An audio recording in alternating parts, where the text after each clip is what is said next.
Okay, so naturally, when one is going on a plane and it's a lovely tropical vacation since it's summer, and you're stuck in the airport and you're sitting by yourself next to your family and nobody wants to talk to you, and you're like, maybe I should do something I used to do for fun, something that's on my phone because I don't have a lot of things with me right now. And so I think I should read. I'm gonna read a book, the things you used to do in elementary school. You would get a book, read it for a couple hours, maybe finish it within a couple days. So I was like, yeah, I got the passion, I got the drive, I can do it. So I'm like, well, what book should I read? And ultimately, I remember, walking to a bookstore, and my sister's like, oh yeah, I saw this book, I read it when I was younger, kinda, but I didn't really finish it, it wasn't her vibe. She's not really into romance novels like I am. And so I'm like, okay, yeah, I guess I can read that. There's multiple books. I'll read for multiple hours, by the time I get there, maybe a little during, maybe when I get back on the plane to leave. And so ultimately, I pick it up and I'm like, yes, you know what? The reviews, this is a true YA novel. People love it. So why shouldn't I? So I download the PDF and I start reading it on the plane. And the book I picked is none other than The Selection. Yes, a beautiful romance novel. And I ended up accidentally reading the whole series. Yes, I was that dedicated. For this fan, there was 3 books. I read it on the span of my vacation, and I started the spin-off series actually about the main character's daughter. But I only got through the first few chapters, and I don't know what happened. I gave up and ultimately started reading another book. And since I have a few opinions on the books, I decided to share my thoughts on the first one by giving you a general outline of what happened. And this is purely based off of memory and maybe a little bit of light research. And so what I'm remembering is technically from like 3 weeks ago, and my memory only remembers like certain details about the book. And sometimes when I read, I do skip through parts, not skip through, but like speed through. And so therefore, everything that I'm going to say about the events of the books can be a little blurry and partially exaggerated. Okay, time for some background information. So this book takes place in a made-up nation called Ilia, and for some reason I just chose to pronounce this as Allegra the whole time. And so that's this new name, and if you want a meaningful spin on it, I can say that this series made me less allergic to reading, but I know deep down that's just because school steals away all my free time. And so finally, now we get into the competition, and there's 35 women, and they're selected between ages of 16 to 20, and they overall have any caste system lower than 1. Oh yeah, so basically this whole nation is run in a caste system, aka every society's dream. So basically 1 is royalty, and you keep going down in rank until you finally reach 8, which is basically the poorest of the poor people. And so basically each of these women will compete with each other for the prince's affection until he will finally take one as a wife. For me, I would say this like vaguely resembles a Hunger Game, but if it was like in a royal setting, a little bit less death. Well, I guess people do die in this book, but that comes a little later on. So, America, our main girlie is Katniss, the sole winner. So, I guess Peeta isn't really involved in this one. I guess he'll just be the prince in this scenario. Okay, time to be prepared for the terms and conditions. First off, you are now property of Allegra. Yes, every girl's dream to be owned.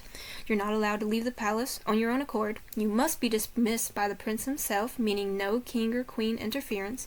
There is no technical timeline, so this could last days to years, until the prince ultimately makes his final decision. The prince is able to seek you out for one-to-one company, but do not go to him without an invitation. Don't fight or sabotage other contestants, or you could be sent home packing. Your only romantic relationship is with the prince, and if found with someone else, you can be considered treason, and this would be punishable by death. Break the nation's law and receive punishment tied to this offense, and you are only allowed to wear clothes and eat food provided for you by the palace. Now the upside would be ladies of a lower caste will automatically be moved up to 3 when they're dismissed. However, your family is not exactly getting that same status change. So let's start out with our main character and who the thought process you're inside of during reading the book. So her name is America Singer, and you'll never guess what she does for her job. That's right, folks. She sings. How innovative. So she's from the Cast 5, which is basically for artists and musicians. She should be around like 17 years old.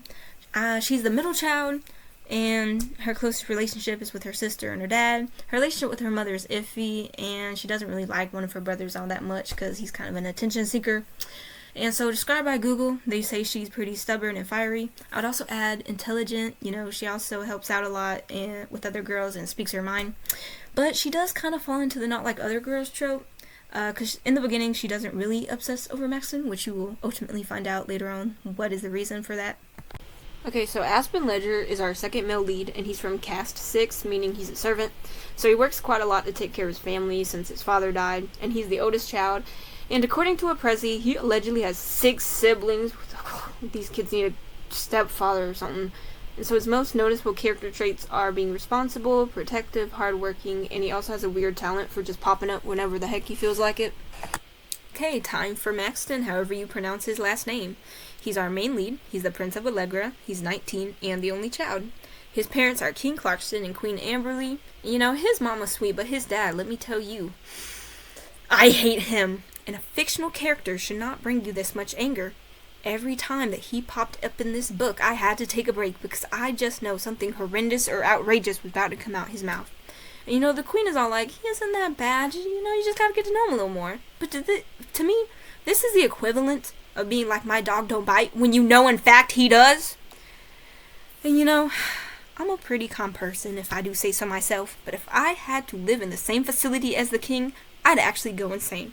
Personally, I'd have to have a talk with God and tell him I need extra peace and patience just to be capable of dealing with this man. So all the more power to Maxton and his mother. Anyways, Maxton's personality traits are being compassionate, patient, and he's very curious, especially about the lower caste, since he wants lots of political change. Hey, it's plot time, what we've all been waiting for. Okay, so I'm going to draw out the plot using whiteboards so you can kind of visualize it better. And so I'm going to speed through the beginning. So, America and Aspen are secretly meeting each other in a treehouse because, surprise, surprise, these two have been dating for 2 years. And it was kind of like a love at first sight scenario. But their love is forbidden, technically, because they're from 2 different castes. So, nobody wanna see them together. But then one day, they're talking, you know, and Aspen's all like, listen, girl, I think you should do this selection because I can't provide for you like that. And, you know, you go down in caste ranking. And America's all like, boy, I don't care. I still love you. And he's like, I love you too, but this is for the best. And so these 2 people break up. And then now America's mom's all excited because America gets to go to the palace and all that. And America's still not really feeling it.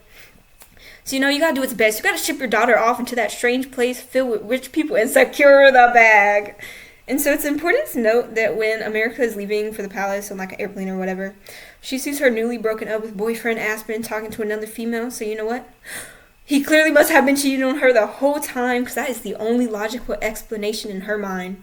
So on the plane, you get to meet a few girls, but I think 2 are probably the most important. So one of them is Marley, goodness gracious, from 4. And so she has blonde hair and brown eyes, and she's my favorite side character because I just think she's the sweetest can be. And then there's Celeste. She's a brunette, and she's kind of like a known celebrity from 2. And so she's like the typical mean girl in the book. And it's just funny how she's introduced because they talk about like how her hips sway and she's wearing red lipstick. And I was like, yes, obviously she has diva energy. And so the plane arrives near the palace, and lo and behold, America already has fans because, you know, her image was broadcast beforehand.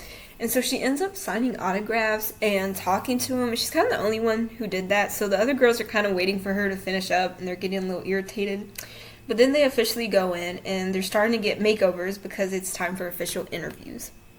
So the makeover scene is when you kind of start noticing the not like other girls trope, and it's mainly when America talks about food or clothing.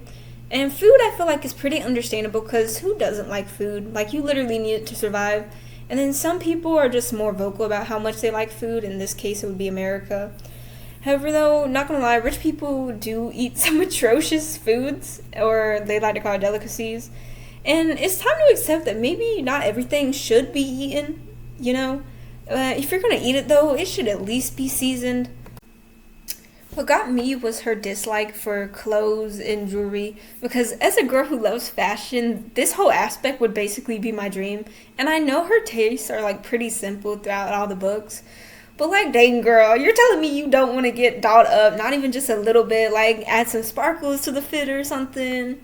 But like, no, this girl is really desperate for a pair of pants for some reason, which is like later on elaborated in the future. But I'm pretty sure you get to keep all of these dresses after you're booted out of there. So you know what? I'd just be requesting dresses for like a lifetime.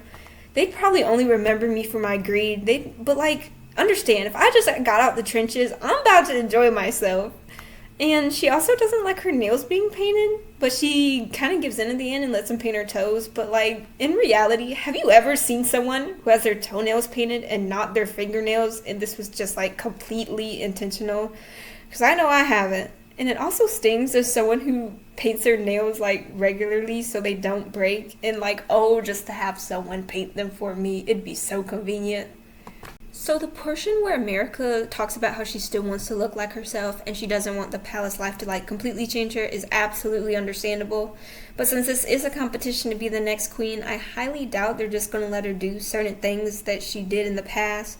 Like you're going to have to dress or act a certain way, at least in public, which you kind of just have to deal with at a certain point.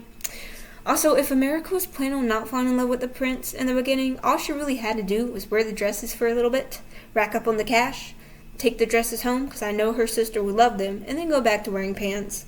So I suppose the real question is, would you ultimately feel less like yourself depending on your attire? And so, like, I get personal style, but in this context, at least you have your morals. So, like, would this be considered changing yourself for money? Kinda.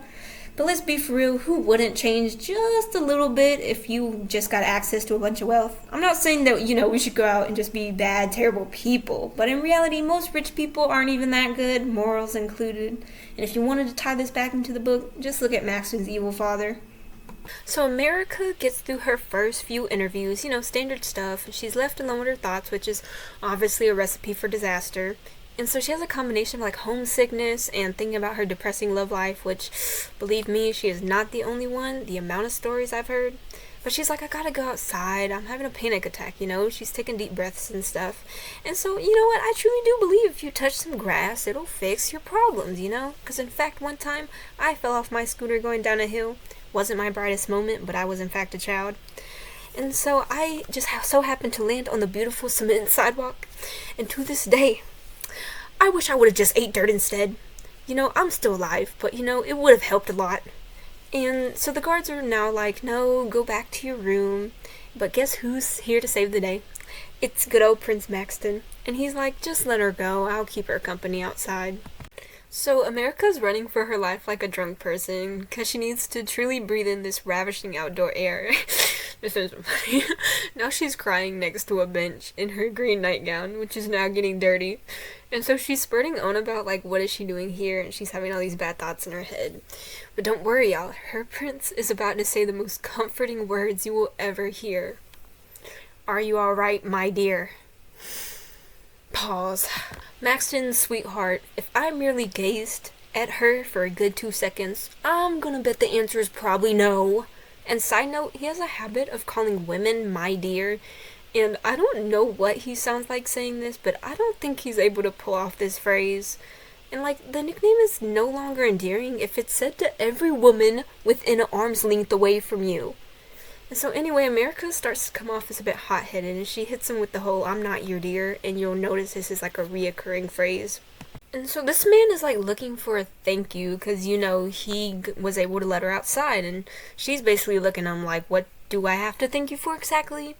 And then he hits her with this like, if you're comforting a woman, I would not advise you say this, but he says, excuse me dear, are you going to keep crying? Now this statement personally would have made me even madder.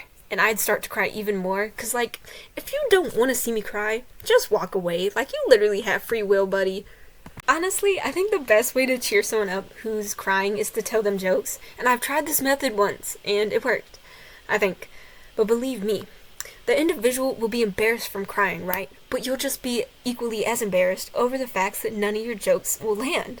And then you kind of just sit there and you look at each other with mutual, lighthearted, uncomfortable eye contact. And so the combined awkwardness from both sides will eventually cancel each other out until you're both smiling, hopefully not in pain, and then you gradually get the crier to calm down, and hooray, your sadness is temporarily cured. You're welcome, and if this doesn't work, then this advice never came from my mouth. Okay, back to the actual book. America notes that Maxton looks graceful and comfortable when they're talking instead of stiff and shallow like she first perceived him to be. Because obviously you make out someone's entire character from a brief televised clip. And so this leads to like a very brief interaction as they start to open up to each other a little bit more, and America just gets the overall better opinion of Maxton. So in this interaction, America and the readers learn that Maxton like knows the competition appears like a form of shallow entertainment. However, he views this as like the chance to find his one true love. And so he thinks his like parents' marriage further backs up his view on the selection. But let's be real, I can't tell if his mother is truly happy or not.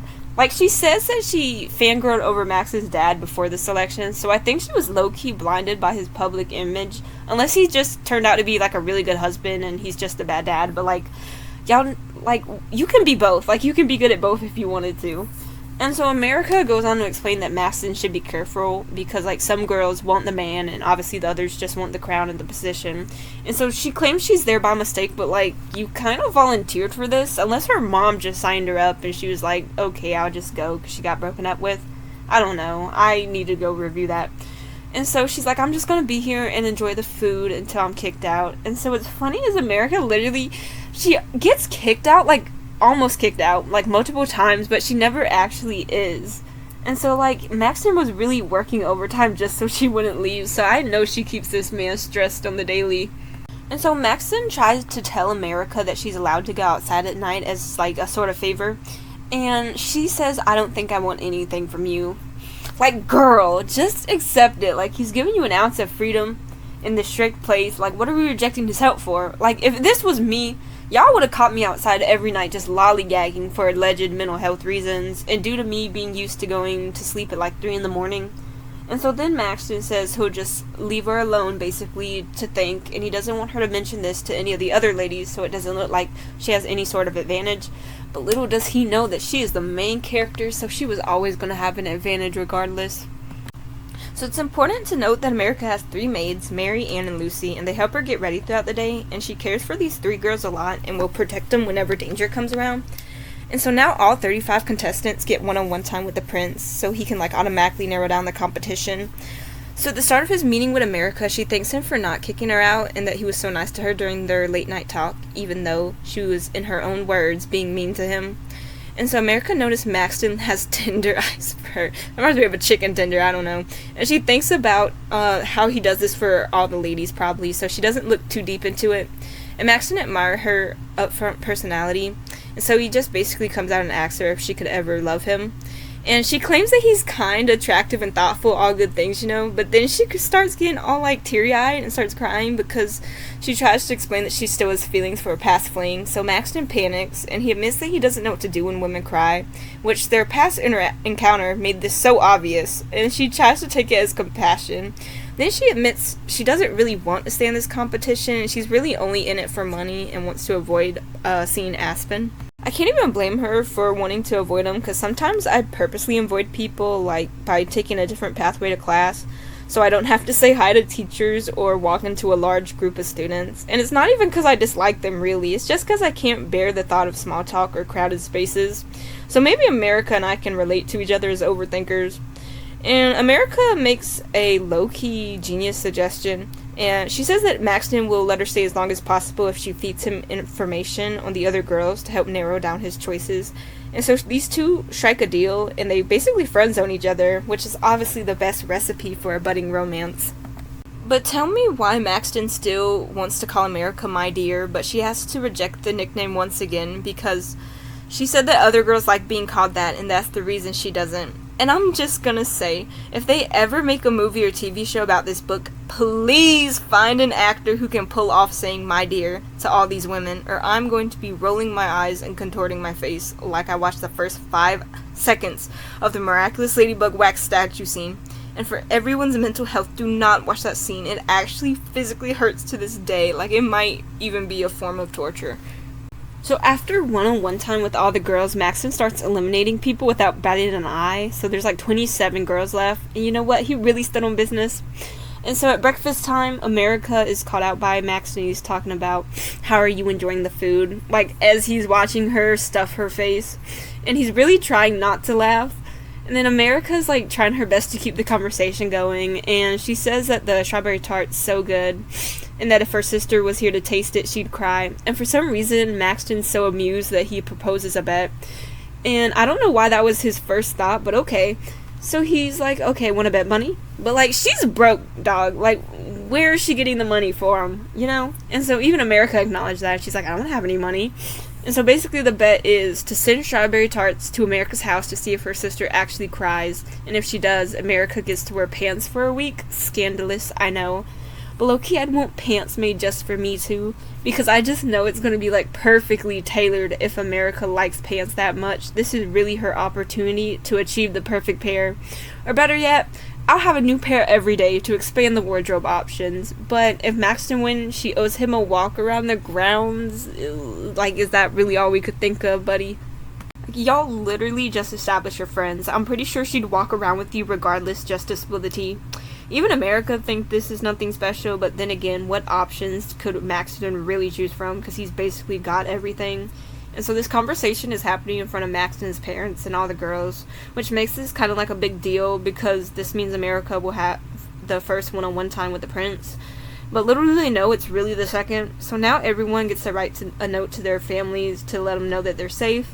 And obviously America's trying to hint to her sister to cry, but she clearly did not get the message. Because her sister said they were so good she could cry, but she ultimately does not.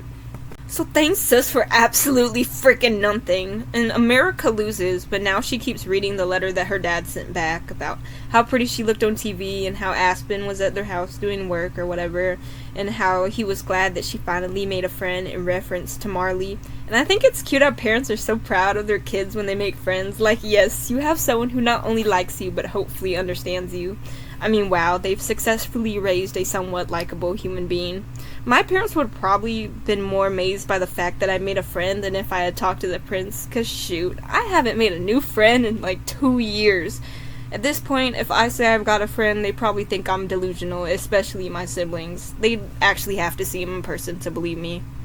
So it's walking time with Maxton, and he talks about how he's never gambled before and that it's nice to win. So they get to talk about America's family and their jobs.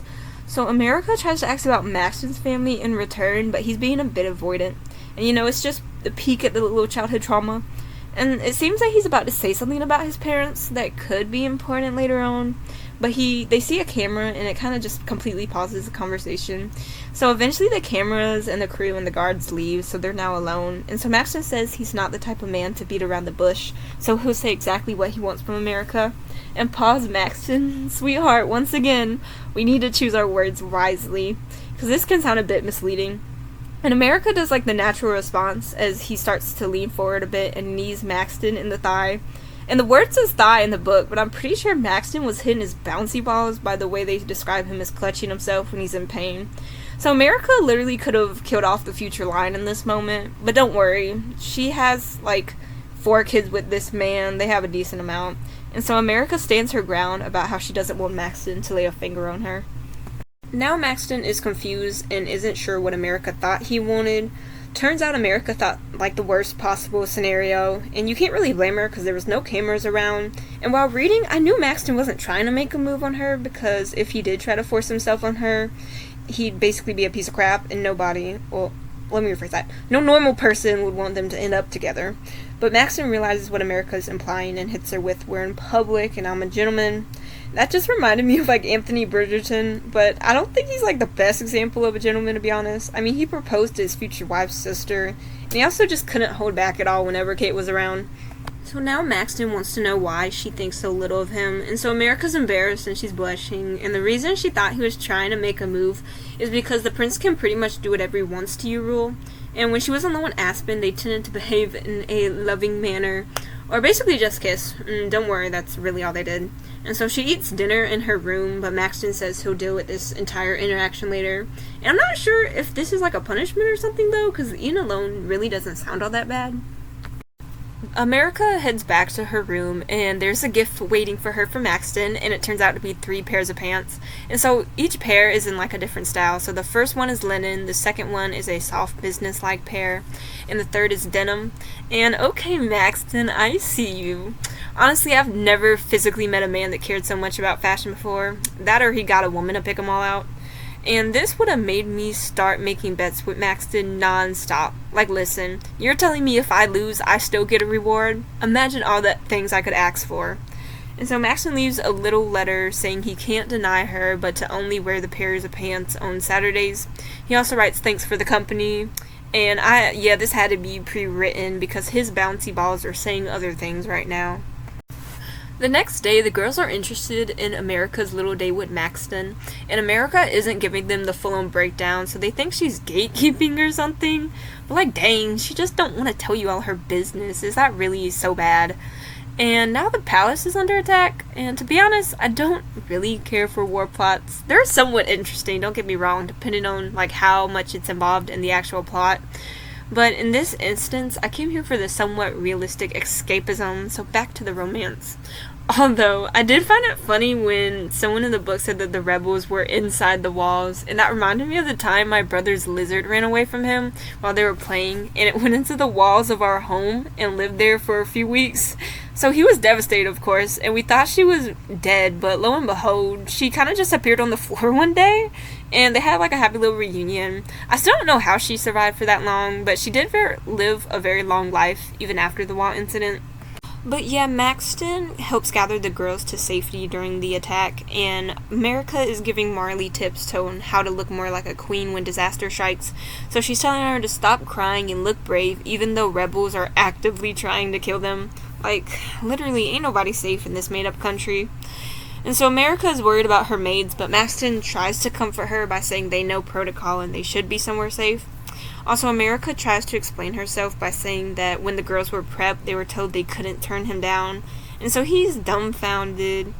And I'm not sure why the palace didn't tell both parties the rules. Like, shouldn't he know what the girls have to go through to better understand their experience? I feel like this is the bare minimum. I guess the people running this program didn't care that much, so Maxton is feeling humiliated, outraged, and in disbelief. So he was like, is everyone told this? And America doesn't really know, but she's sure the other girls would want to pounce on him. And all I can imagine is when someone says pounce is one of those nature documentaries when the predator is trying to catch the prey. Also, as I previously stated that I think Max was hit in the bouncy balls, I was in fact correct. America just thought she hit him in the thigh. Even Maxton stated that you don't take that long to recover from a thigh hit, and this sounds pretty accurate if you've ever played any type of sport and the ball hits a man in his privates. They literally flop down like a fish or as if they've been shot, so I imagine the pain's pretty severe, but I'm a woman, so I really wouldn't know much about that pain, and I'm okay with that. I think a menstrual cycle and birth is more than enough for us. Is handling a room full of crying women.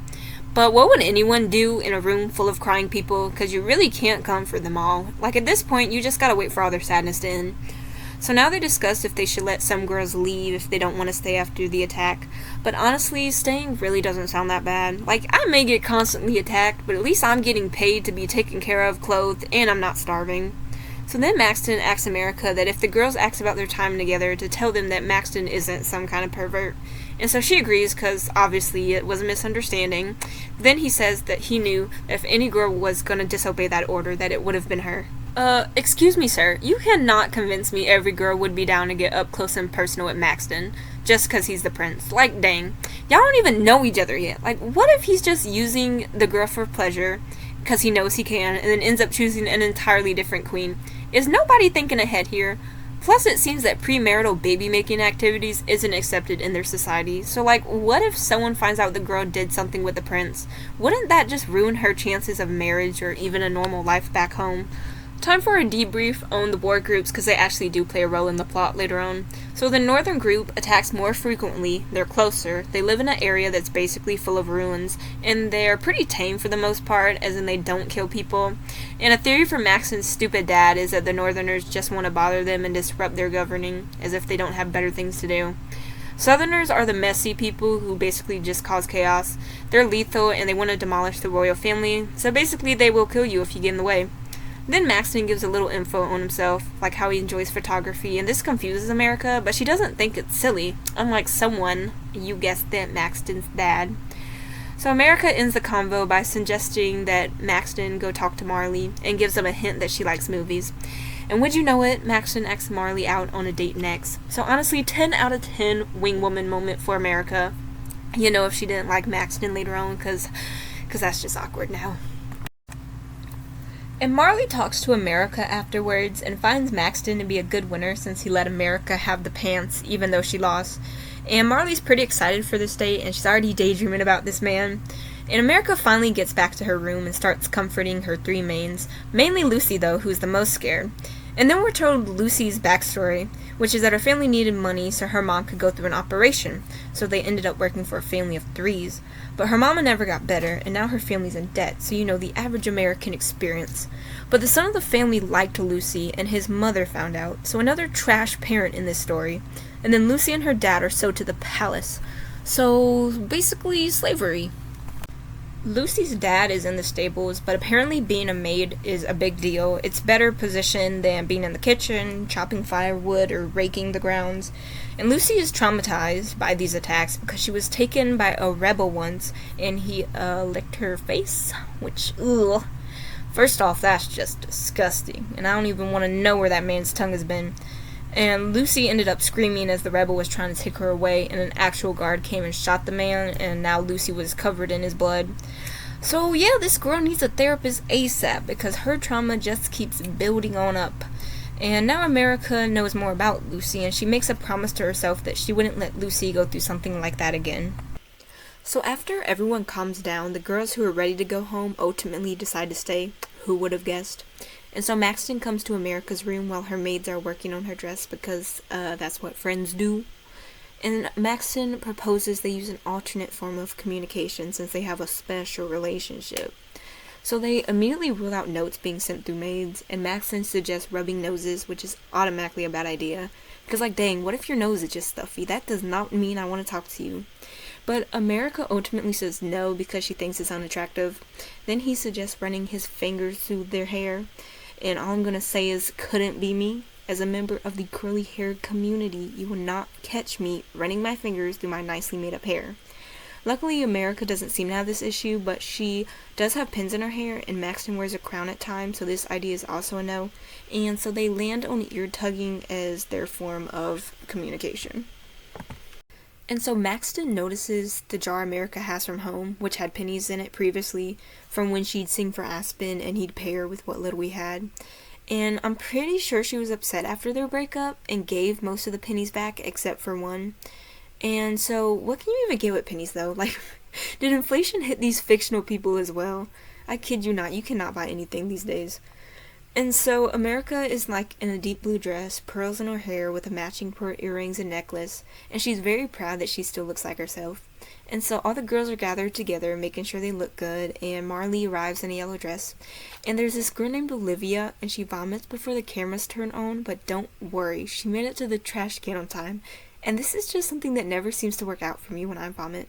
So I'd like to formally apologize to my driveway and the Walmart floor and whoever had to clean it up after me. And eventually Maxton gets interviewed by someone named Gavril, which is a unique name to say the least. I like the meaning though. And asks if the girls are sweet, and Maxton says most of them are. And so he mentions he got a severe scolding from one of the girls when they first met. So America basically. And he says she was probably homesick, so he forgave her.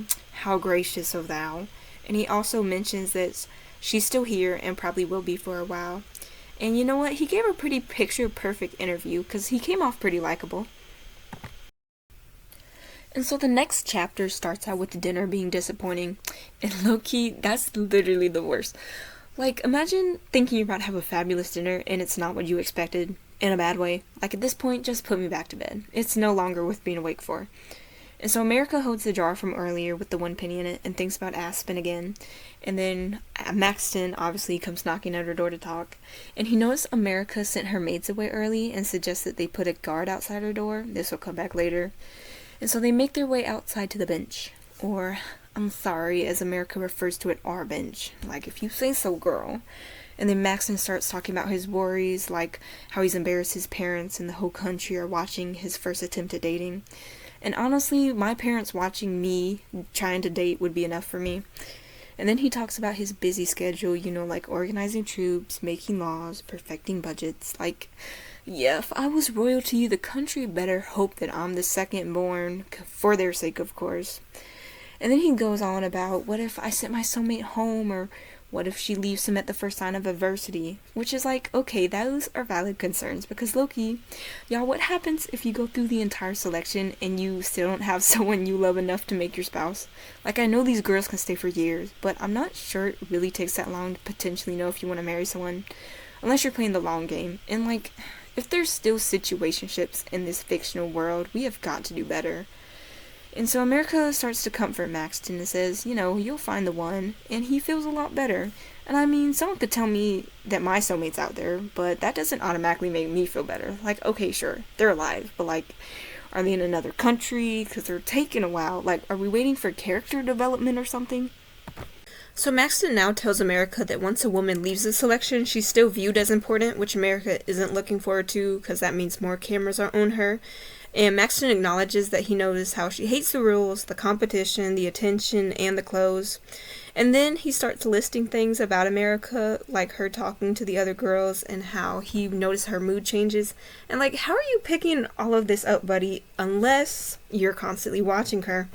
But America starts talking about her old fling and how they used to sneak out at midnight. And that means that they broke the Allegra curfew, which equals jail time.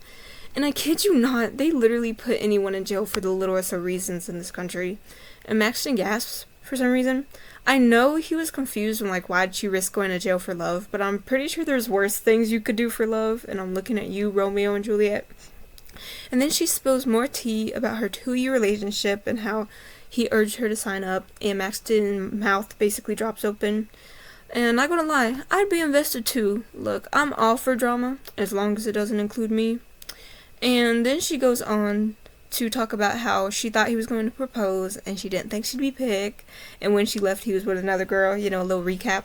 And then she starts crying again. And this poor man cannot catch a break. He's always around crying women. And Maxton says he's sorry, which is what most people say in these situations, even though they didn't do anything wrong. And then he goes and hugs her. And honestly, America, I couldn't have planned this out better myself. Look now, Maxton feels pity for her, and who's going to kick out a desperate and heartbroken girl in pain? Because that just makes you sound horrible. And then she was really plotting on him without either of them realizing it. And maybe the lesson here is to trauma dump more often. Not that I really have any sort of, legitimate trauma, but I'm sure I can make something up. I mean, look, my cousin did.